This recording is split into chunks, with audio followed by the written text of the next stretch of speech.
Welcome to the County Business Talks podcast, powered by Picture Book Films. Here, we're going to be talking to entrepreneurs and business owners from across Sussex, delving into the mindsets of what makes them really tick. Okay, welcome to the County Business Talks podcast.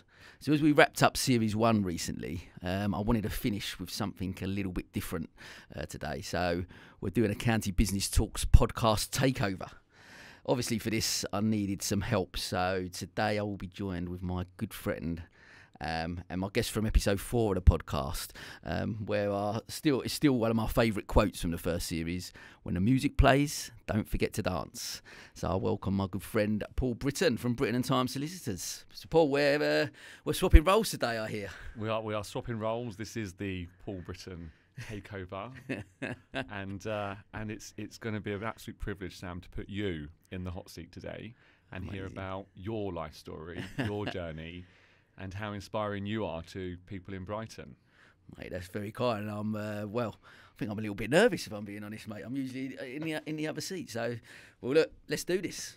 Right, Sam. Well, I think the first question that we want to put to you and find out is you've been in Brighton. Anyone that knows you will know that you've been in Brighton and Hove now for the best part of 10, 11 years, a decade. Yeah. But where did your journey in business start?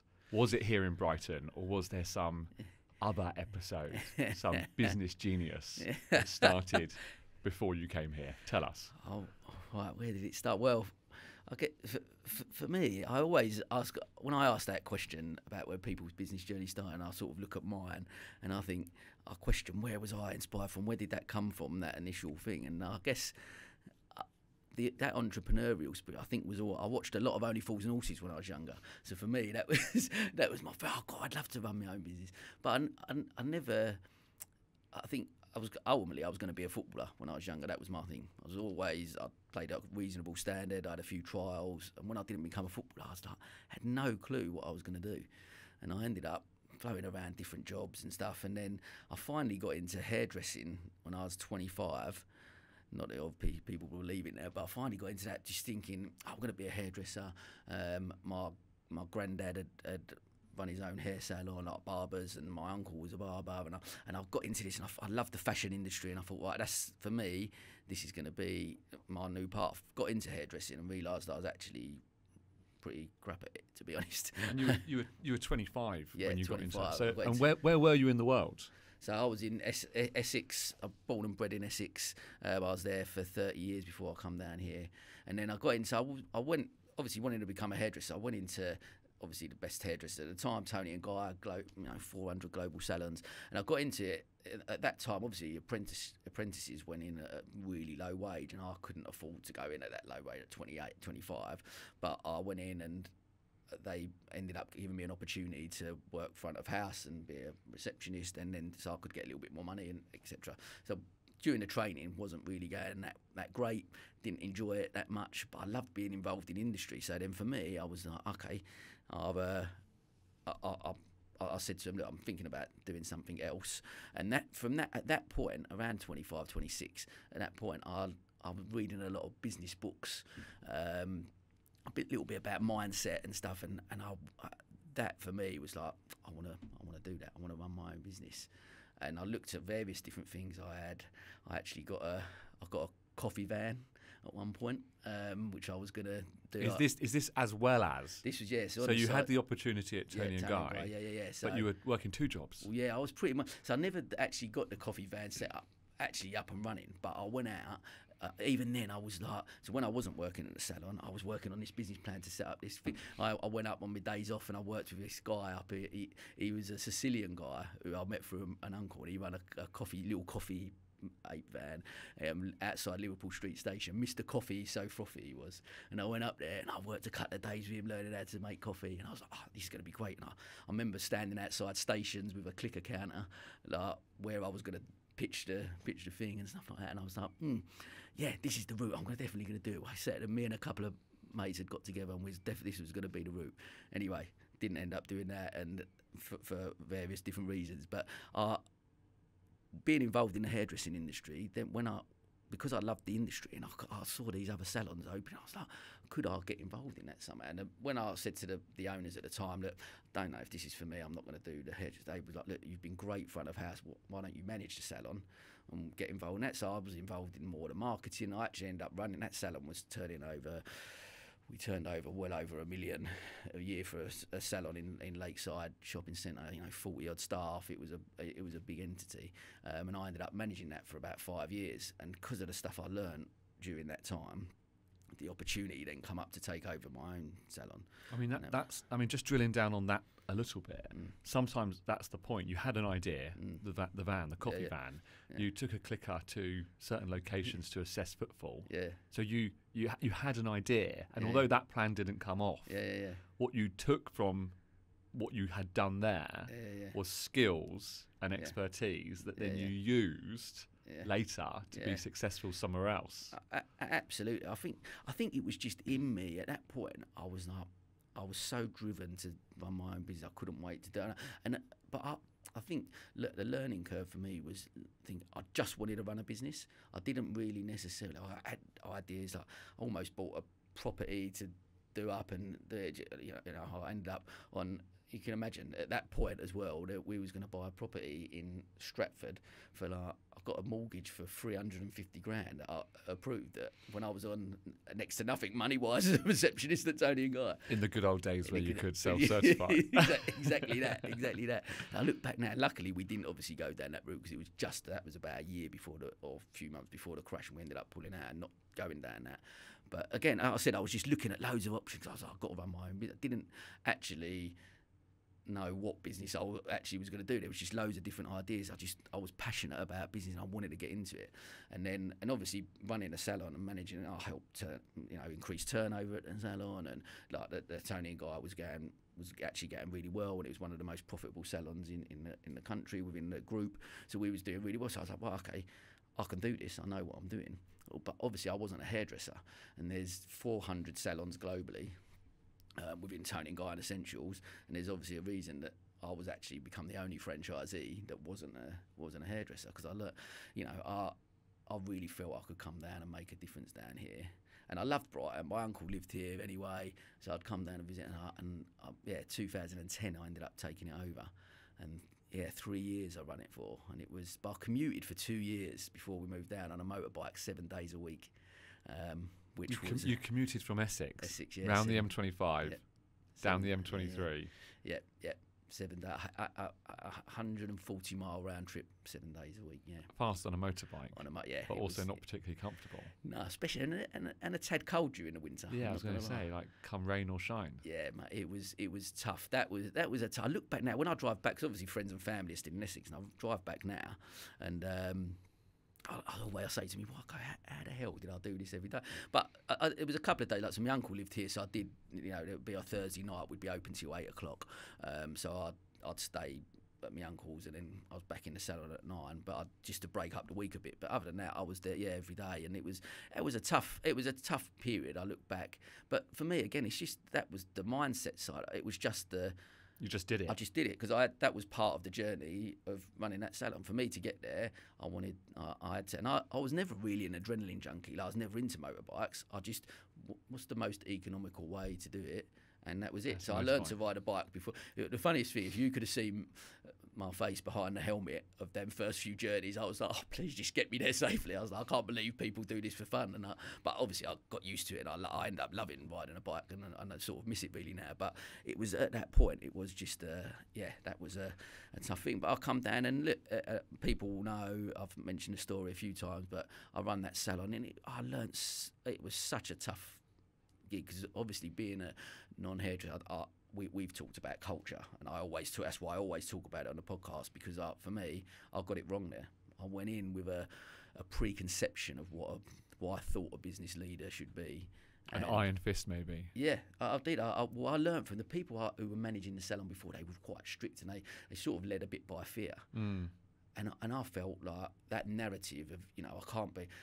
You've got to know me quite well. I'd like to think of myself as quite a happy-go-lucky guy, and I was smiling on my face. I got a bit, but I went in. I felt I had to be this really serious person. Like, oh no, I can't have fun and like within the because no laughing. No, yeah, exactly that. I was like, I'm the boss here. I've got to do.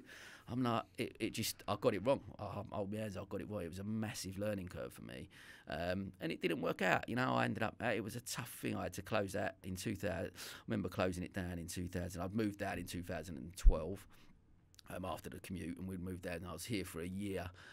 So yeah, and then it's in April 2013 ended up closing the doors on it, and you know it was a horrible situation to be in. You know, you look at running a business, and you know I moved Kelly down here, and we was looking to start a family, and I was like, you know, I've let people down, I've failed, it was a really tough period, but you know, with anything in life, you pick yourself up and you go, I'll go again. I think what I learned so much from that period was, I remember going in that day I went in to close the salon. I had to tell 10 staff, you know, we haven't got a job anymore, I'm really sorry. And I'd never want to actually be in that position again. But it taught me about life and and you know what I had to do to get, because I was sitting in a coffee shop before I went into the salon, and I read there was something come up on my LinkedIn, and it was the 10 rules of success, and one of the top one was understanding and accepting failure.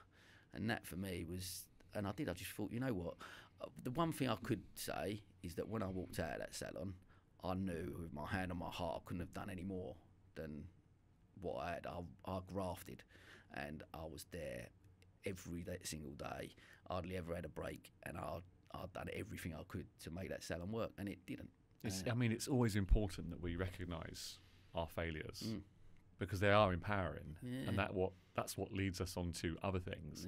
Yeah. What would you say, because you have a lot of business listeners and entrepreneurs and younger new startups, what would you say was the biggest takeaway from that failure in that business, and had you gone back, what would you do differently?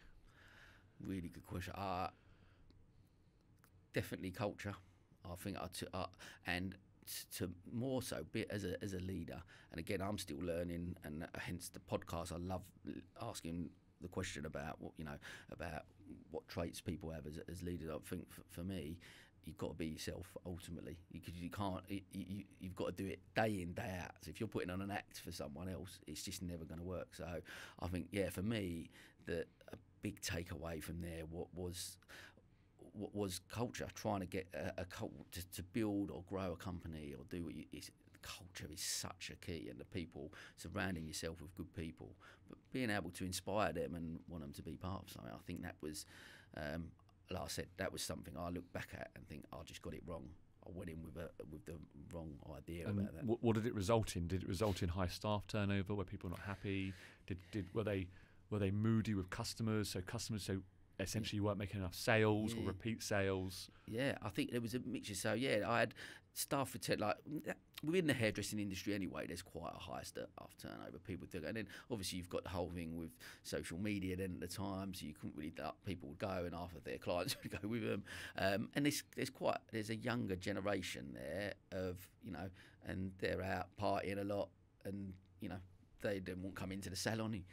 Monday morning. And you're like, on a Saturday, sometimes they go on a Friday night, Saturday, you're like, it only happened once or twice, but there was a situation, obviously, especially on a quiet day like Monday, I'd maybe have one or two staff in on a Monday because it's a quiet day. But if both of those staff called in sick, I can't actually open because I can't cut hair. So that was I was like, you know what, that's tough. Like, I can't. What do it? So what I did actually do though during that period, because I never cut hair, I learned how to do wet shaving. So I ended up because the idea was always to try. It was over 3 floors of salon, so I wanted to try and create this salon downstairs, barbers on the middle floor, and then beauty on the top. And there was a point because it wasn't all bad at the salon. I look at it, and I look back now, still some fond memory. There was some great moments that I learned to do traditional shaving, and I passed the course, and then I put together my own course and presented to Tony and Guy and said, look, I will teach other, because they didn't do it at the time. No other salon done it, across all the salons globally. So I was like, look, send them to me, and I put a course together. And that actually started generating quite a bit of revenue. So although I went from being a receptionist and a cost to the business, as a manager, I was obviously taking quite a small wage, but I was taking a wage out of it and not bringing any money in. So you started training? I started training. And delivering courses? Yes. Other salons. This is something that's always important in businesses, that you assess your revenue streams into the business and look for alternative revenue streams when one dries up, because things aren't always going to be good forever. Absolutely. And did that come naturally to you? Yeah. I mean, looking back at it now, because you just told me, but did you identify what you were actually doing then? Yeah, I think I looked at it at the time. I knew that we had to, because for the first probably 18 months. So I don't think I had a day off. I was like flat out, and I remember thinking, and my wife kept saying, "You got to have some time. You got to take a break." I was like, "Yeah." We ended up going away and having a week's holiday, and it was stressful because I'm like, is everything all right? I was checking in every day and trying to, but I had to let go.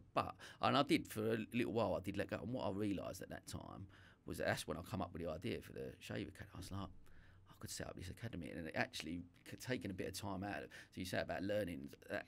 For me, I was like, and I'm still guilty of it now, not taking enough time out sometimes, but you take that time out to think about stuff and get that little bit of reflection. You can really come up with some, you help to take the business forward, you get a bit more clarity. So it was quite a good, and that was a really exciting period actually at the salon, because I'd launched something quite new. I had some of the top art directors at Tony and Guy come down, and I was training them to do a course. I got it accredited by the British Barbers Association. It actually become quite a good fit. And as it started to that element of it started to grow. Obviously, then I wasn't down on the salon floor as much, and you do then again staff, they sort of come and go, and it seemed every time I got my nose in front a little bit, and I've got a big nose, I know, but every time I got that in front a little bit, it seemed like then I'd lose a member of staff, and I'd take a step back, and it was just one of them that I just constantly felt I was treading water, and I had business partners at the time, and to be fair, they wasn't coming down supporting. It was just a bit like you get on with it type thing, really. And I just was like, I either chuck more money at this and keep going, and when am I going to ever get that return? And it wasn't like I said to you, for me, I wanted to run a business. It wasn't, I loved the hairdressing salon, and I really wanted to grow it. You just love business. I just love business. I was like, well, I'm putting everything into this with business partners that are not involved. And I'm like, why don't I just... and it was, it was a tough thing to do. Like I said, to go, enough's enough. But because especially with the shave thing, I was like, there's a bit of an angle here. I could still maybe after this I could go, and I did actually have a little bit of a Dragon's Den moment. I went, so after it all closed down and it all went, but I'd obviously put this pack together. This amazing. I had a great deal with Dermalogica for the product range. I ended up having like this folder that I'd put together, this training manual that I could go around and train other salons how to do it. So I actually went up and pitched to Tony Mascolo himself. Like, guy was worth 350 million, and I went into this room, and there was him and all. There was about 4 or 5 of them, like the head of Label M, which was a product range, and his marketing director and blah blah. And I was well aware going into that, thinking I'm pitching them something that they do not need me to do it, but I'll just go and give it a go. And I actually put this presentation together where I'd had a friend of mine who does branding and design. He put together a whole product range of male grooming, which they didn't have at the time. And it was one of them moments in life where you just go in and go, oh, I'm here. And I didn't actually... they actually really liked the idea. Didn't run with it initially, and then did do a bit afterwards. But they actually offered me a job, especially the head of Label M. He was like, come down and have a chat to us, because you're obviously a bit you're a very good salesperson. He goes, you've done a great presentation to us, so I'd be interested to see if you. That's always the thing with elevator pitches and pitches for business. Yeah. It's quite often senior people in the room, or dragons in that case, or tigers in our case. They don't maybe like the business idea, but they like the person in front of them. And like you said, you just have an interest in business, and that probably came through. Just thinking about before you went in to do that pitch, because I'm sure a lot of your listeners have had that in the past, or are going to have that in the future, what would be your tips to them? Preparation. 100%. You fail to prepare, you're preparing to fail. That old maxim. But it is so true. In all honesty, the only thing I look back at that now, and the only thing I didn't do, I wasn't 100% clear on what I wanted personally out of it. In my head, I thought I did, but I wasn't clear because ultimately, what I wanted, I was trying to create. I went in with a massive pitch to go. We can do this shave academy. I will take it to the 400 salons. We will train 400 salons to do it. On the back of it, we'll launch a male grooming product range within Label M. It was like, I'd done the numbers on it. I was talking a multi-million-pound adventure that I wanted to take them on. And he was like, okay, and where do you see your role in it, really? And I was like, well, and rather than, part of me, I wanted to have part of this product range, and I'm like, wow, they was never going to give me a part of a product range of Label M that they've already got that they don't need me to do. So, and I just wasn't, for me personally, I wasn't really clear on the definition. I didn't answer that with this is what my role is. So in hindsight, what would the answer to that, if you were there now and they asked that, what do you want from this? What should the answer have been? For me, 100%, I should have gone, I will go and sell this to every salon. That would have been my role. So I want... It wouldn't have been a percentage of the business, because it would have been, I'd have created a role for myself there straight away and gone, I will go. My role should have been, I will go and deliver this to every single salon. You're going to deliver the training? Yeah, I'd have delivered the training to every salon, or sold the idea of the training. It's weird. It wouldn't have been 400 salons globally. We would have had other people doing training as well. But ultimately, I would have been the head of the conductor. And I could have, because I was already doing it. Like, I had the Canary Wharf was the, I think at the time was the most profitable salon, or the busiest salon, turnover million. You can imagine in Canary Wharf, the man they was charging, they was turnover millions. And I'd got them on board. I went and trained 3 of their staff. But this was prior to that meeting, so I was already going out and doing them things, and I was like, I knew I could sell it. The idea behind it, and I was obviously passionate about it, and I've got that across. But yeah, I wasn't clear on that definition, and it ended up not. And that they actually got to a point they allowed me to go and do it myself, like, to go round to some salons and train a little bit. But I was that was a small idea then. I wanted the big idea. The thing is, with all journeys, it's like my journey at my main business, which is Britton Time Solicitors. Yeah. It starts off small, just about you, but then as it grows and grows and grows, your role has to change. So I'm no longer a solicitor. I'm now working on another business. And your journey doing the training could have evolved into anything. You could have been a regional director for training, organising. I mean, is that something you've thought about since? No. To be honest, I did like it, and there was a point when especially when I'd done it and I went and delivered the training and people enjoyed it, and it was good. But I didn't. You like the hands-on? Yeah, I did like that. People facing. Yeah. Look, ultimately I'm a people person, and that is, I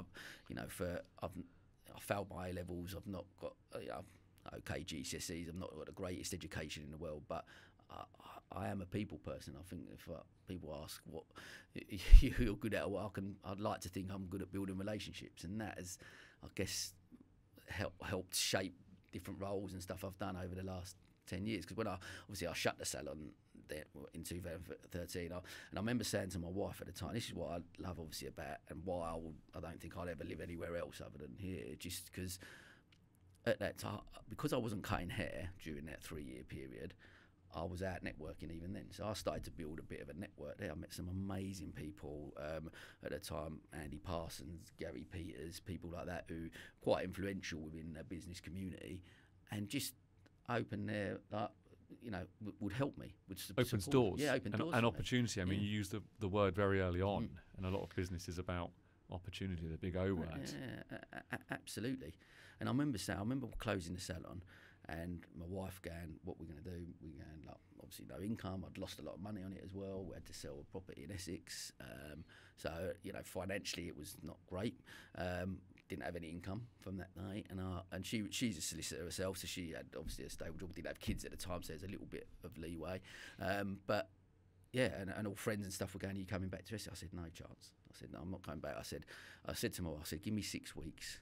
I said, "I'll get something going. I'll get something going. I'll get some income." And I had obviously then I'd been invited to an interview at Label M, and I'd had a couple of different things. I had the Shave Academy, a couple of different opportunities that were rising, and out of all of them, the opportunity for the job at Label M was it was really strange. Because I remember my mum and dad.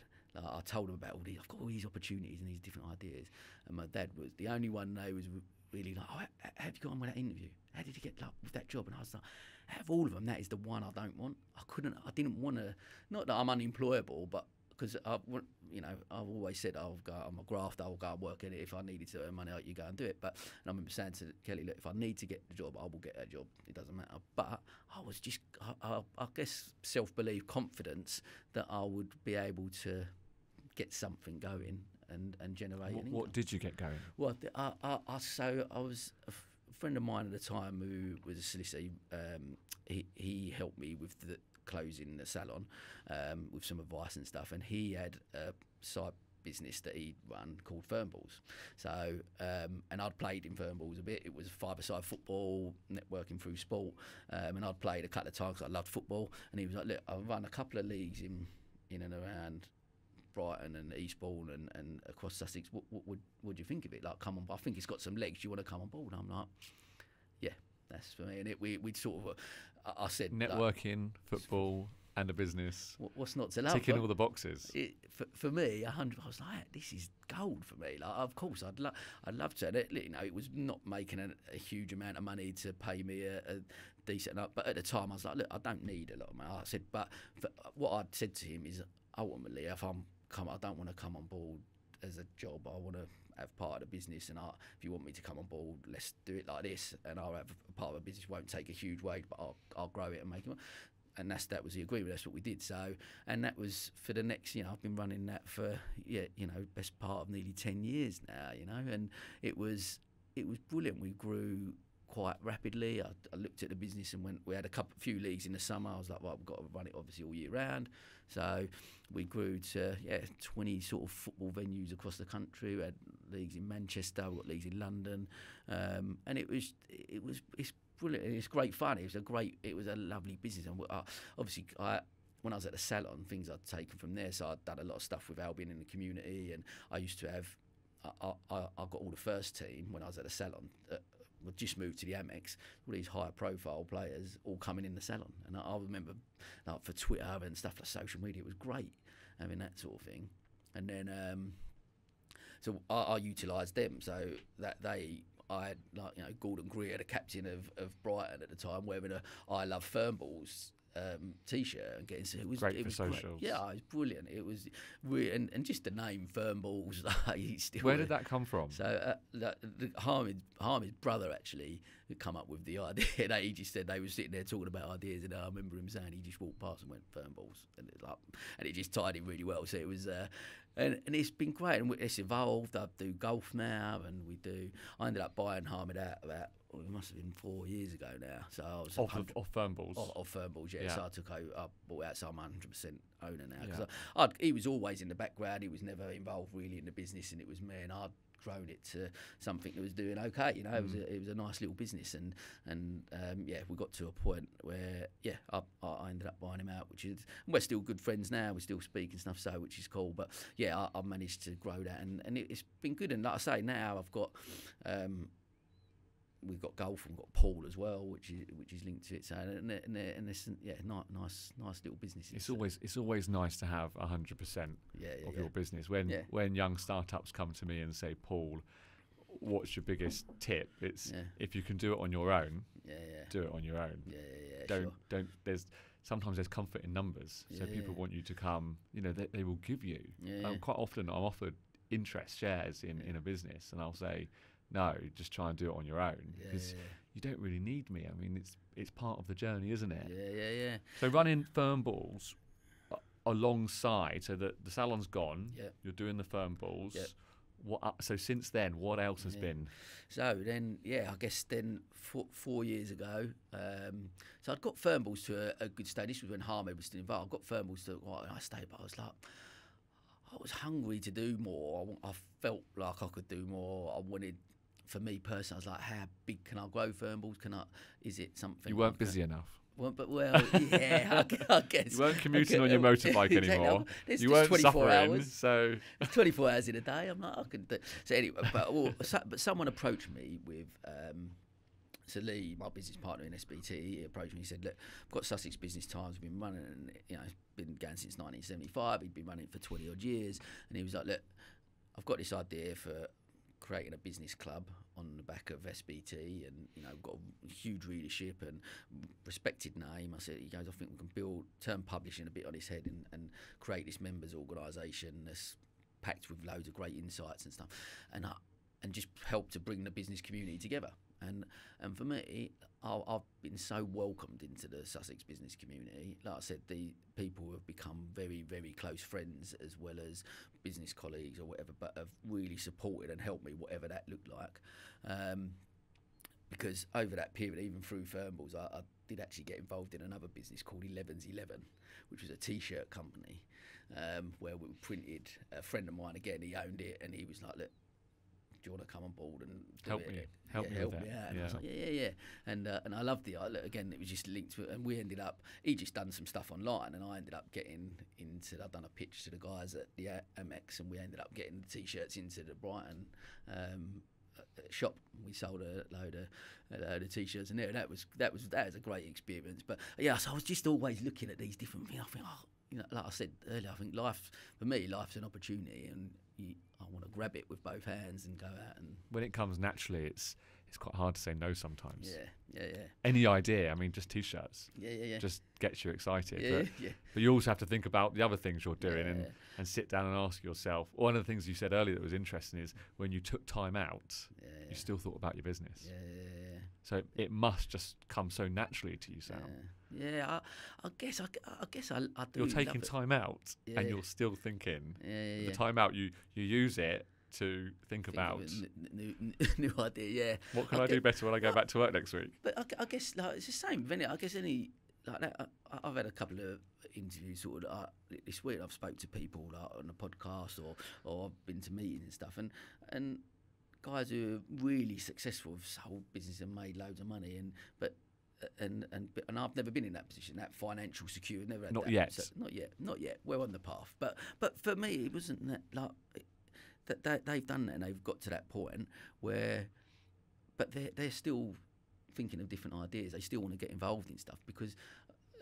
And again, I'll go back to your quote really about the, enjoying that and basically enjoying that journey, because I was so driven, and I'm probably more driven now than I ever have been. But back then, I was driven possibly for the wrong reason, because I was fixed on this destination I had to try and get to. Because for me, I was not success is based on how much financial wealth you've got, and that was what my narrative was in my head. And that's why I constantly was like, I'm not doing well, I'm failing or whatever, because I've not got to that successful thing. I was determined to get to this destination. I was like, I don't even know where that actually is, like what that looks like. And so, but I mean, that's the thing, isn't it, with inspiring people throughout our lives, is we only see them at the end of their journey. Yeah. So, and we think, oh, let's get there. Yeah. But it's that journey in between. I was interviewing someone for a job yesterday, and they were 18, and part of me was jealous that they've got it all to experience still. All those new experiences, going into business, starting a job, making those connections, and realising it's not always about how rich I can be by the time I'm 28, which now you and I sitting here, 28, is young. Yeah, very young. I mean, how on earth can you be super rich at 28? On inspiring people, and I don't know if it was what you focused on to be wealthy and have all these things. But so back then, so when you were in Essex, who would you have said did you find quite inspiring in life? Celebrities, politicians, business people, anyone? I love for me. I love an underdog story, and bit. Everyone loves an underdog story. Who doesn't? You know, and so for me, I loved that. Like, and it's a really good question because I look back when I was young, and because I was going to be a footballer. For me, that was the thing that inspired. And as soon as I wasn't, I look back at other things. So I don't know if you know, like the Sylvester Stallone story about Rocky and what he done. Like, you know, he had this. He had this script, and he was determined that he wanted to do it.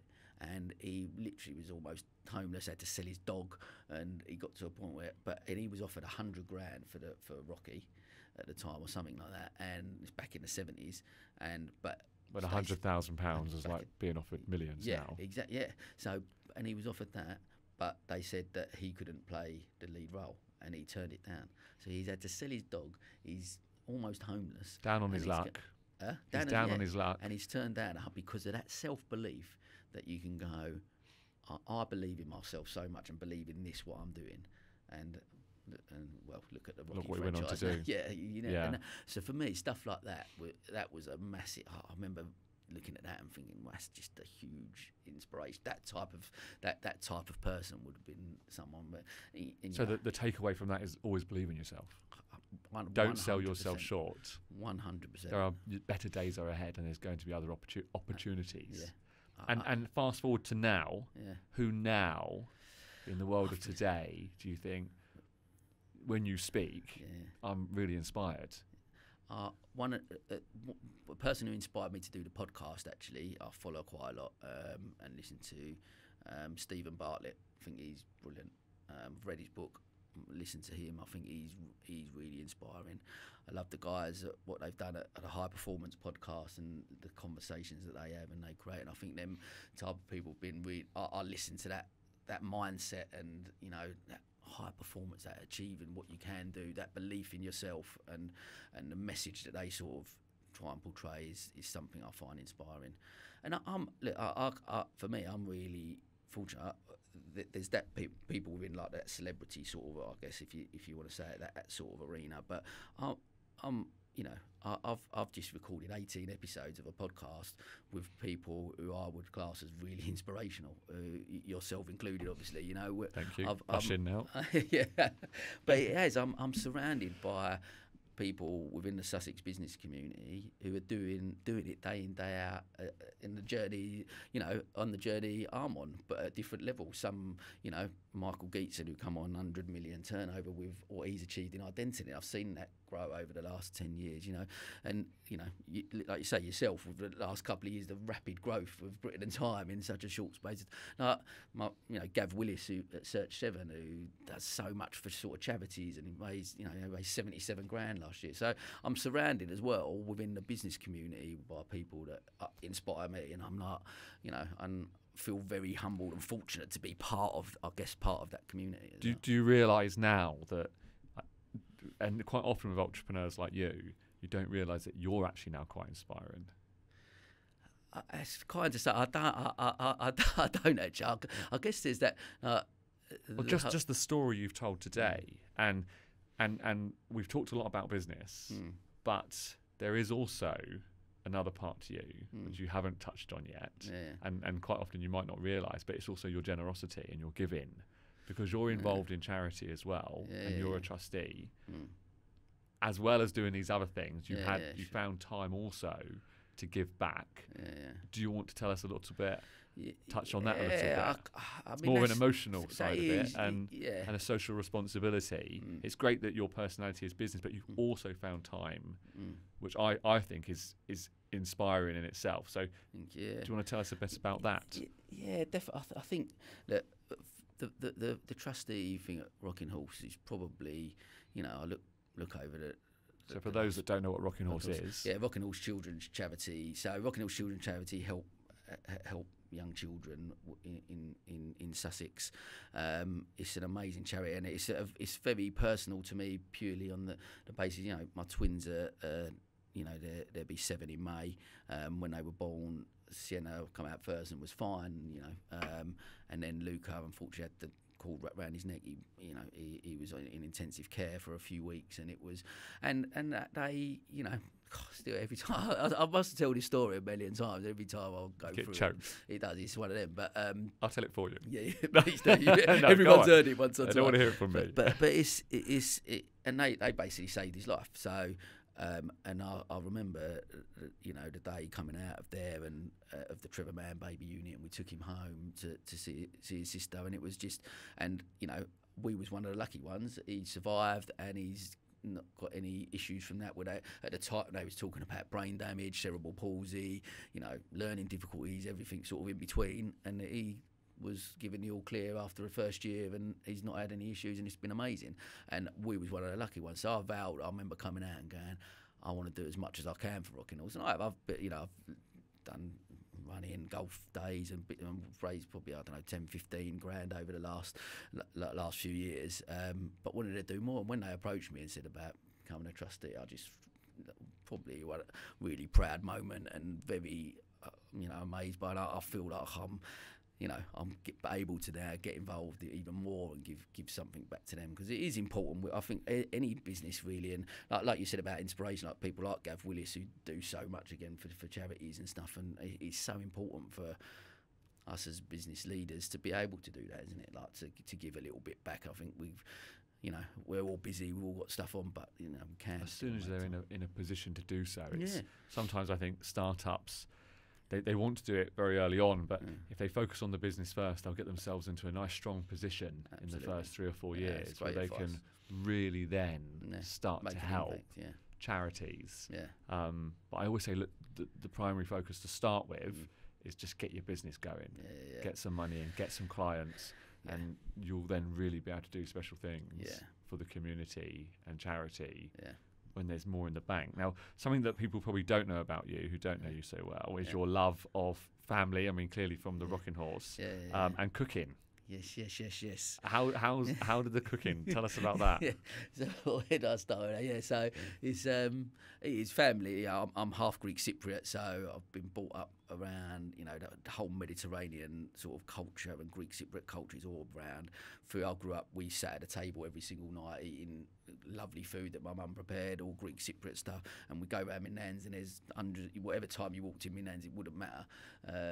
That she'd go and cook. She always seemed to be in the kitchen cooking, whether there was one person coming round or 20, she'd have enough for everyone. It was crazy, but and I loved that. And so having kids, I wanted to do that for them. So I do all the cooking indoors. I love cooking, and so I'd be, when the twins were born, I was like, Mum, I want them to have the same sort of dishes I did. So I'd be ringing her up and going, like, what was in that? I can't remember what was in that. And we've got these old scraps of paper that my nan's written down in Greek, and recipes here and recipes there, like from generations, like from our village in Akla in Cyprus.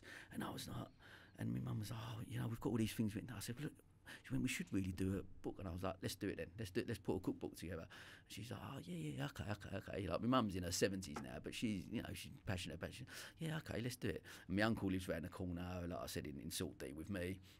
We're like best mates. Like I said, when I had the salon, he looked after me. I stayed a couple of nights and always cooked together, and I loved that.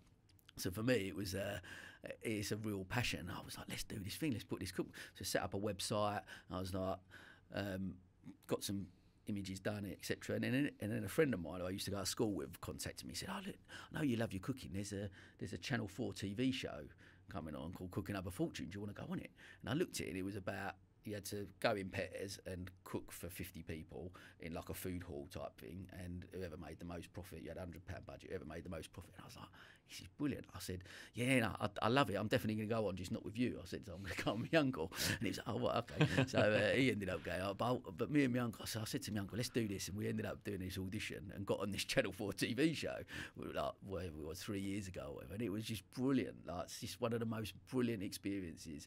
We ended up losing out by, because you had £100 budget, you had a kitchen and a food store, and you went out to the 50 guests, give them a little taste, and then they come and got a queue behind, and there was another 2 companies, and whoever made the most profit won. And we being Greek Cypriot, day one, you do one dish, and we cooked our vegetable moussaka, and we sold out we had a queue of people, sold out. But because we're Greek, we give them big portions. So there was a few people that were left over that we couldn't give them any food. They went to the next people. And we lost out by £18. I was gutted. But what a magical experience. It was one of them That's moments. your generosity. Yeah. Too big a portions. Exactly. Got to learn from these things. But you say, would you learn from pizza? I'm like, next time they get a little piece like that. Be tight. I was like, yeah, be tight, exactly. But yeah, it was great. That was just a great experience. It's still something, look, it's one of them that it's a side passion project that But you've turned into a business. Are you selling this cookbook? Well, we're probably nearly there in regards to the recipes we've got on the site, and we've done a YouTube channel. We've done a load of filming with it, and it's been great. And I will bring it out at some point. It's at the moment time is another string to your bow. But you've also capitalised on the cooking, because you're doing something for Britton and Time Solicitors. I am. And our team down in Hove. Tell us about that. So we're going to do. So we because culture is important. Of course, that was much early on in this podcast. So and culture is important to me at my firm. No, absolutely. I think, and look, when sort of Ellie, who actually sort of mentioned it to me, because I met her and we had a bit of a chat about stuff. She said, we could do some stuff. And before lockdown, we was approached by another firm about doing a bit of a cooking school.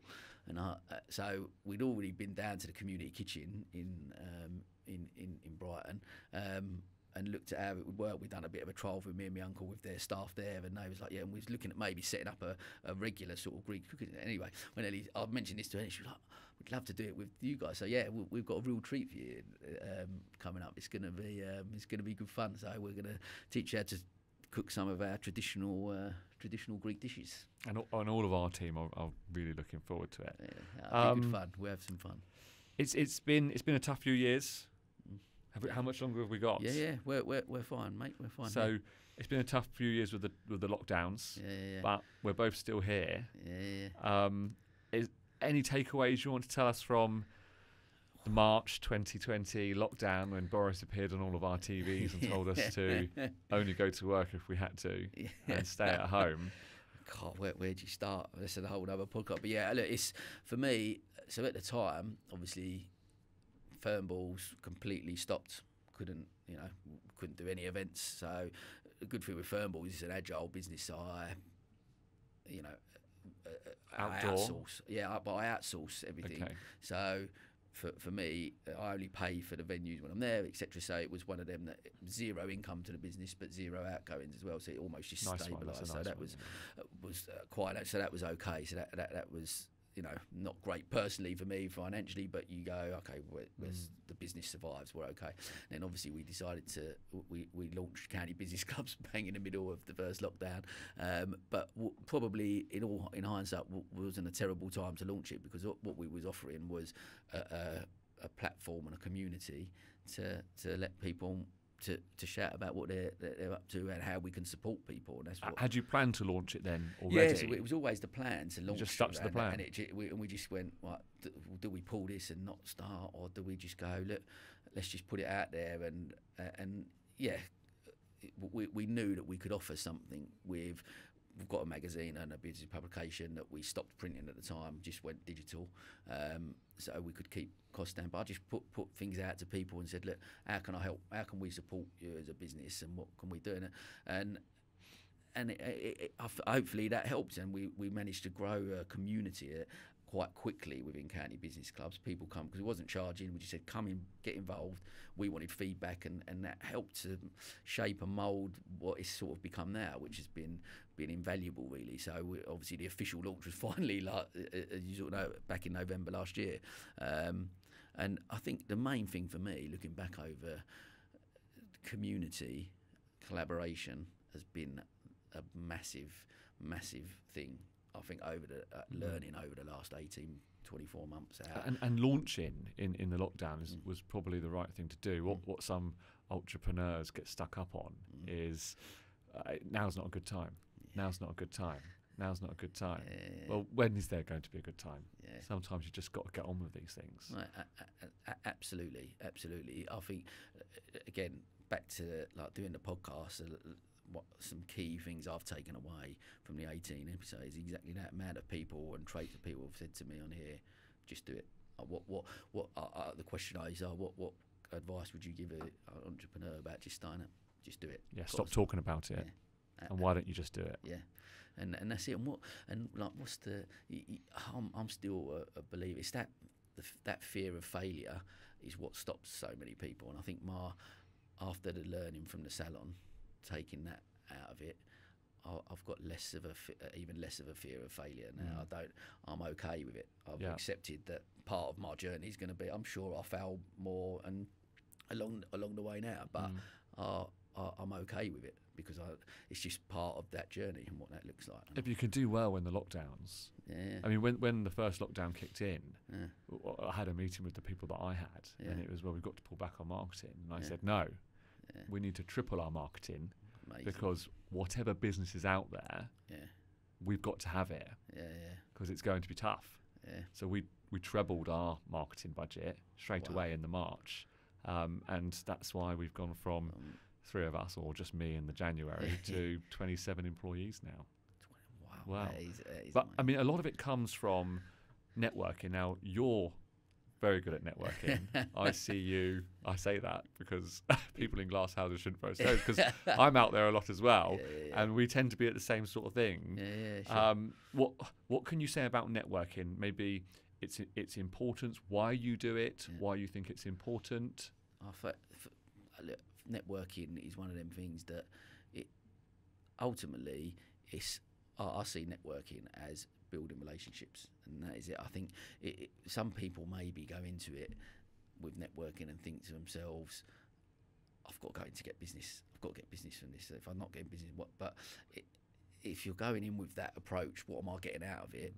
I personally, I think people maybe struggle and won't get what they want out of networking, whereas I've never really seen it like that. I've always seen it as I'm just building relationships, and who knows where that relationship goes, especially when I look back on when I've done so much over the last 10 years with networking, especially when it was just Firmballs and not SBT and stuff, but just got Firmballs, that's quite a niche thing in the sense that not everyone's going to want to come and play five-a-side football, and you've got to but I always went into it with, look, this is what we do, but you know what, let's just amount of people I've built relationships with who potentially never done anything with Firmballs, but I've got great solid relationships with. I take over SBT, it's a completely different story. Wow, you're doing that now, of course, like we've got a great relationship, I'll come and support that and want to be involved. So I think I really think networking's really, really important for businesses, but done in the right way and going in more, what can I do to support you? Genuine. Yeah, genuine. Not to sell. Yeah. Exactly that.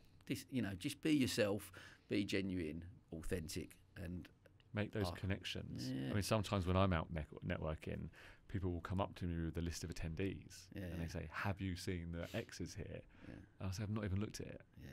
That's not why I'm here." You've got to believe in fate sometimes.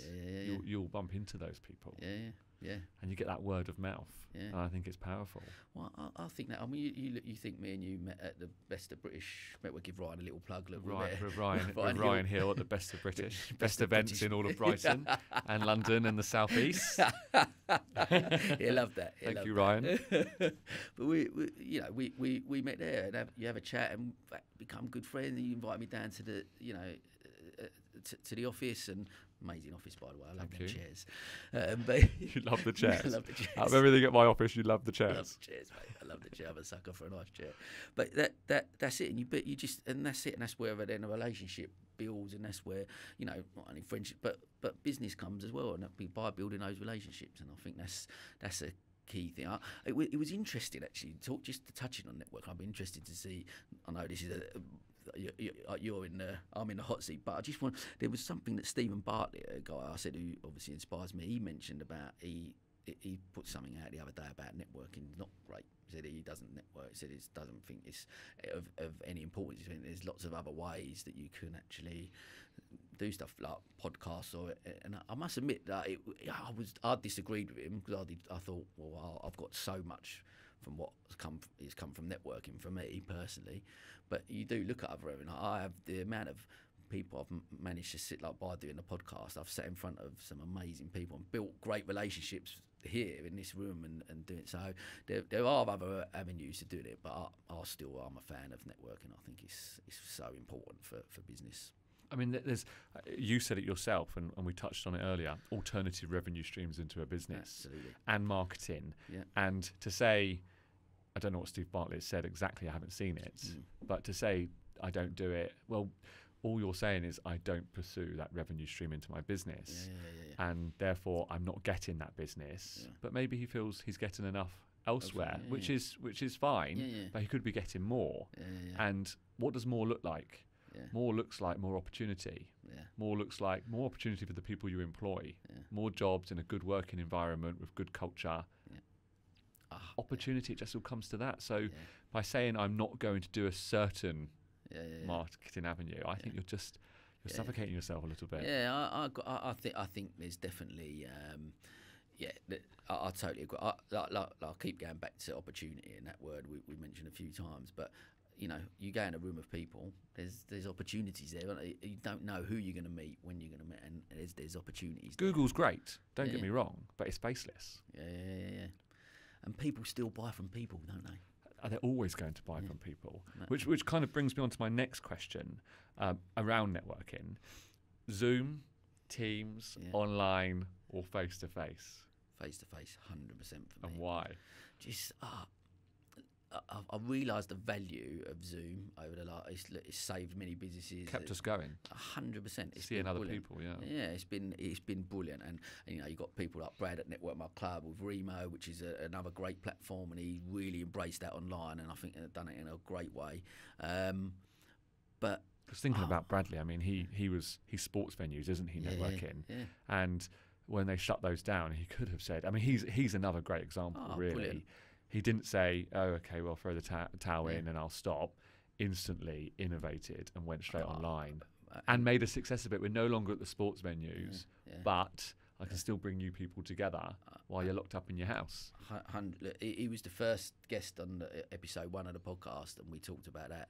And he said our Remo pretty much saved his business. And he'd done, I think he's done it. He did it sort of almost, you know, at a time when, again, people needed to feel connected, and he created something where he gave them an opportunity to do that. And we've done a couple of joint events together with the awards and bits and pieces we've done, and which was again great. And I couldn't have done it with that support of him and working together, again, collaboration, working together, and I think it's another natural entrepreneur, and he probably doesn't realise it as well.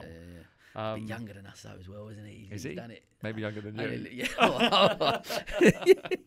I've got very good filters. And still all your hair, thanks. And still my hair, or some of it. You've interviewed many leaders now, inspirational people across the board. And I just wondered, what personal traits do you feel make good leaders? I think a really important one, communication, is key. How you communicate with your staff. As I said back at the salon, I think I got that wrong, but that communication, I think empathy is a key one. I think as a leader, got to be empathetic with people's position. We don't know what's going on in personal life. You've got to be a little bit understanding. I guess, like I say, I think the narrative of business leaders that I went into the salon thinking was this hard-nosed person, this serious, you know. God, you don't have to be that person. You can be kind, honest, and empathetic. I think those traits, if that is who you are as a person as well, those traits will come across. But the main one, I would say, communication's got to be, probably be my top one. And at all levels, management, all levels, with all your colleagues. I totally agree with that. Just how does that feel like? Because if you want to get a message across to the team, to your team, whatever that looks like, whether you've got 27 staff or 270 staff, how does that filter down? It's got to be that the level of communication between every level has got to be so important. Right, well, and this brings me on to my last question. What does a normal day or a typical day look like for the great Sam Thomas right now? It's changed slightly actually, and in the last probably 6 months I've tried to change, because I've always been a bit of a night owl. So for me, I'd be like, especially with Firmballs, you sort of at events a lot of night, and I'll come in, but if that work's still got to be done if you're at network. So I'd be up till 1, 2 in the morning sometimes and doing stuff. But I've tried to change that a little bit. And I now, for the last 6 months, I've been I've been getting up early, 5 o'clock. Good time. Yeah, I think so. It just gets me. The kids don't get up till about 7, so I'll get a couple of hours done before, and that's a good start to my day. And I generally do that. I try and run most mornings if I can as well. Exercise is, just from the mental health point of view, is key for me. So I try and. You've got to put something back in, haven't you? Need to, yeah. And I can't drink from an empty cup. Yeah. Exactly that. I think the thing, and then I just crack on with the day. So for once, I try and drop the kids at school if I can. Again, it's being your own boss is trying to manage that work-life balance, which I struggle with, to be honest, with a work-life balance. But I'm learning, and I'm trying to develop that a bit better. But yeah, I try and be around to drop the kids off and potentially a few days a week as well, pick them up, which is nice. And then just crack on with the day, and that the beauty of it, being involved and spinning a few different plates, is it's so varied. Like I go to an event, I've putting together marketing plan, putting the magazine together, launching a new Firmballs league, whatever that looks like. And it's is that what the future holds for us now from you? Another firm. What does the rest of this year look like?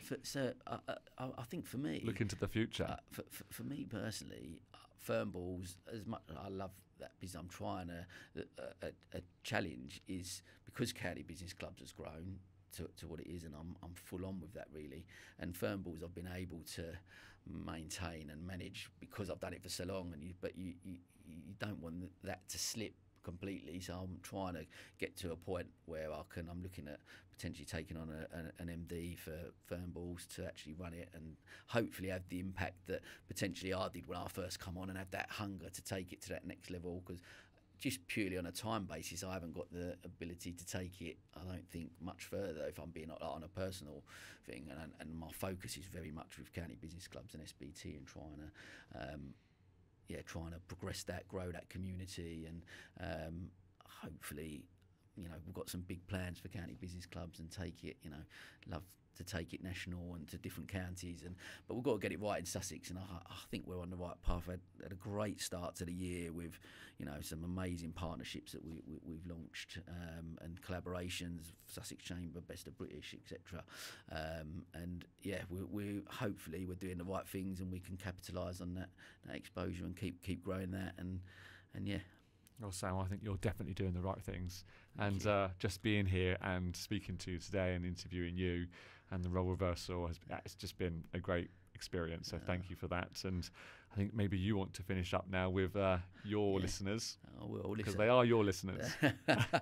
Mate, listen, thank you so much for this. Has been brilliant. It's so nice to be on the other side, actually, and it's been a brilliant chat, and I'm really grateful. Look, it's been great getting to know you over the last few weeks, last few months. So, and like I said, we've become good friends as well, and it's been this was really interesting. But I just ultimately, for me, with a podcast, I've loved doing it.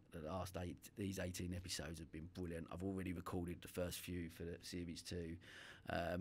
It's again, we talk about things about passion and what you love doing, and I absolutely love doing this. I think I've found something that I genuinely, and not even from looking at from a how you monetize or whatever that is, from capitalise on these things, but it's not. It's just sometimes that just comes though, doesn't it? Maybe it will. I think it's just something to have the conversations and the people and the authenticity, openness and honesty of people that have agreed to come on and be like that has been phenomenal. It's an honour, Sam. It really is. And I mean, you could have picked from many people, and I'm absolutely honoured that you chose me to come and speak to you today. So thank you for that. No, listen, it's been a joy, and I think what a great way to wrap up Series 1. So thank you very much, and that is a wrap. Just a final thought from me, really. As we come to the end of Series 1, it's been quite an amazing last few months, interviewing over 18 guests on the podcast, which has been truly amazing and really inspiring for me, sharing so much knowledge and insights into their journey on that business journey, and at different stages, and what that sort of looks like. And it's been amazing. I think right from the start with first episode with Bradley Hatchett, founder of Network My Club, talking about the future of business networking. We heard from Jo Myles about her amazing resilience from battling cancer, closing a company, to how art saved her, which was truly inspiring. I talked mental health with Yaron Engler. We talked to Jack Maddalena about the start of Naurt and his journey, right up to Michael Gietzen, and talking about how he built £100 million company, which has been amazing. And I think there's so many key traits that I've sort of learned from people, and certainly the importance of self-care, which is something I need to look at. And Camille Pearson in that episode talked about, got to look after ourselves to become the best possible versions of ourselves. So, such an important message, I think. Look, there's been so many amazing insights from some of Sussex's most well-known entrepreneurs and business owners who have kindly given up their time and come on and to have a chat with me. So massive thanks to sort of James Dempster, Lara Squires, Ryan Hill, Penina Shepherd, Noel Preston, Ryan Andrews, Gavin Willis, Flo Powell, Lawrence Spray, and of course finished off with the brilliant sort of Steve Salis in the last episode.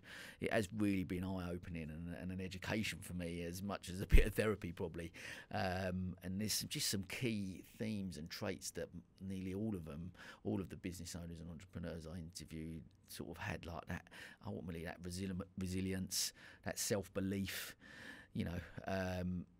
ultimately just not to fear failure, and if you've got an idea, run with it, and as in the words of Jo Myles, JFDI please. So yeah, just go and do it. Like I say, I hope the episodes and the series has inspired you all as much as it has me. Massive thanks from the bottom of my heart to my friend James Johnson and Picture Book Films, the sponsors of the podcast, for helping me put this together. Obviously the amazing Plus X Studio, which is awesome, which is where I am right now filming, and obviously to all of my guests who I've mentioned, and to you guys for listening, for rating, reviewing the podcast, and like I say, I can't wait to do series 2, and look forward to it. So until then, as they say, that is a wrap. Thanks a lot. See you soon.